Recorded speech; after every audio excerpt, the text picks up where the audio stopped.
Hey, boys and girls, we're back at it for this wonderful Thursday, and we are going to stick with our same packet. So if you look, it says day 2, and it's for Thursday, April 23rd. That's today.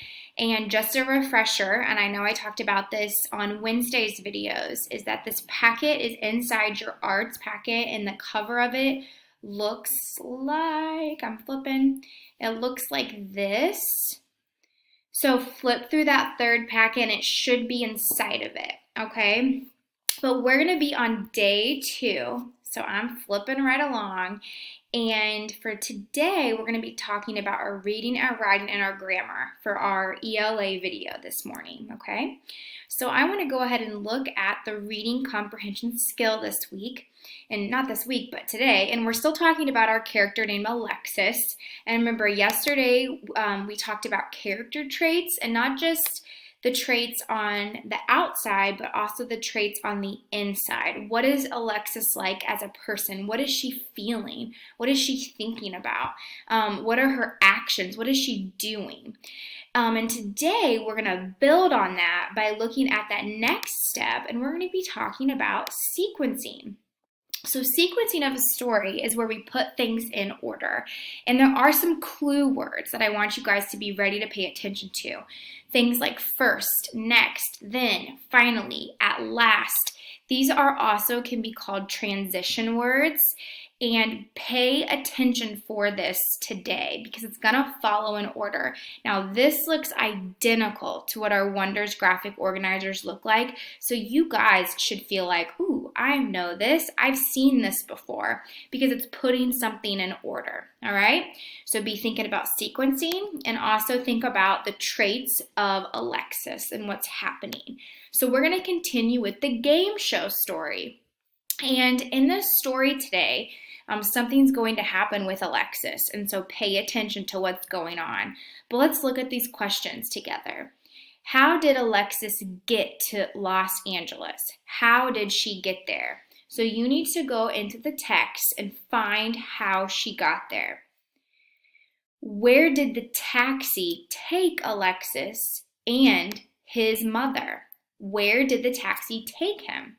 All right, so I want you to look. Where did it take him?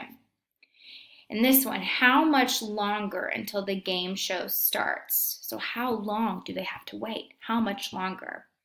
Now, I love question number 4 because question number 4, you actually have to number them 1 through 8. Which one happened first, second, third, fourth, fifth, sixth, seventh, and 8, all the way to 1 through 8. So make sure you check this. And if I were you, I would make sure I go back to the text and find where it's at. Now, this story is not super long. It has 1, 2, 3, 4. Here's some text here. 5, about 6 paragraphs. You're going to read this on your own today, and when you're done, answer these questions right here.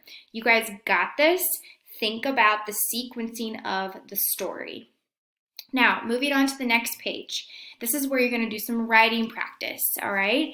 Now, just like yesterday, you guys did a lot of brainstorming. How would you feel a moment? I said I was frustrated when my brother, we were arguing over the video game, right? That's a personal narrative. It's an experience that I felt, okay?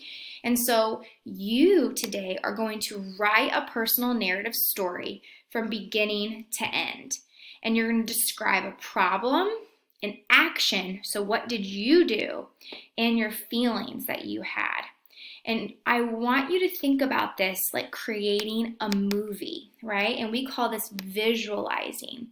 Visualizing is where you create a picture in your mind using clues and words, like you're making a movie in your brain. So it's kind of like you're going to describe whatever happened that you want to talk about with so much detail that it's almost like it's a movie going on. So this is kind of exciting because you can have as much fun with this as possible. A lot of you who love to create and make your own writing stories, this is your chance to do that. But it has to be real. It's personal narrative. It's something that's happened before that you can talk a lot about. So if If I'm not sure what to write about, the best thing to do is to go back to yesterday and pick a feeling that I really like talking about. So let's flip backwards and let's look. So I'm flipping back in my pack and I'm seeing all of these feelings. Like there's one about my brother, an obstacle, a challenge, a tough time in my life. Who did you help? Were you surprised when something happened? Fail? There was a time? So you guys can pick one of these and you're going to start writing about a short story from your own life that's actually happened before. So remember, you're still going to apply sequence. When you tell this story, you got to tell it in order. Beginning, middle, end. You can't just skip around or we're not going to follow the mental movie in our head.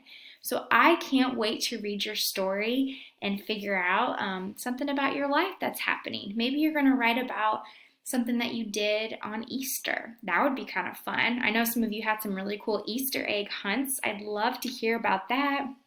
Make it as fun as you want, but remember, you need to include details. Your setting, I need to know the problem, I need to know what actions you took, and I want to see that in your draft today. You guys are my awesome writers. I wish we could be together during Writers Workshop to be doing this right now, to be honest with you.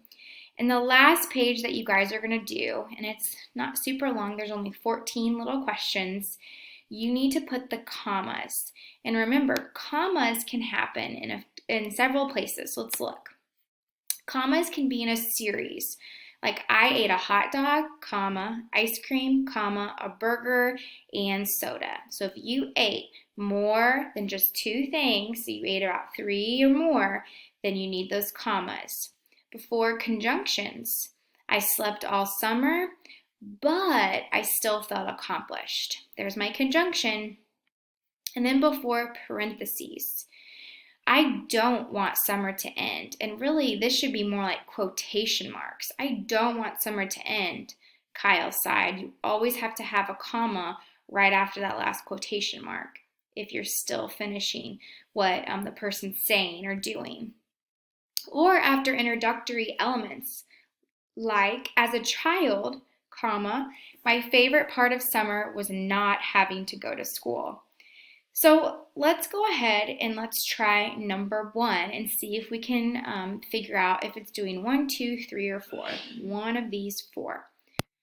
Okay, so number 1. This summer I am going to read, comma, play with friends, and go to the beach. So we need our comma right here. Read, comma, play with friends, and go to the beach. So I have and here, so I don't need to have my other comma, kind of like this example right here. Now, for this one right here, for number 2, watermelon, a refreshing fruit, is nice to eat on a hot day. So this is kind of an introductory element right here. Watermelon, comma, a refreshing fruit is nice to eat on a hot day. So I want you guys to do your personal best on these commas. If you're feeling stuck, that's okay. Put it where you think the best spot would be.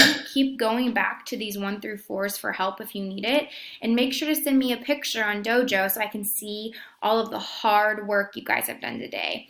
I can't wait to check out your writing, your personal narrative, and your reading today. Good luck, boys and girls. Bye.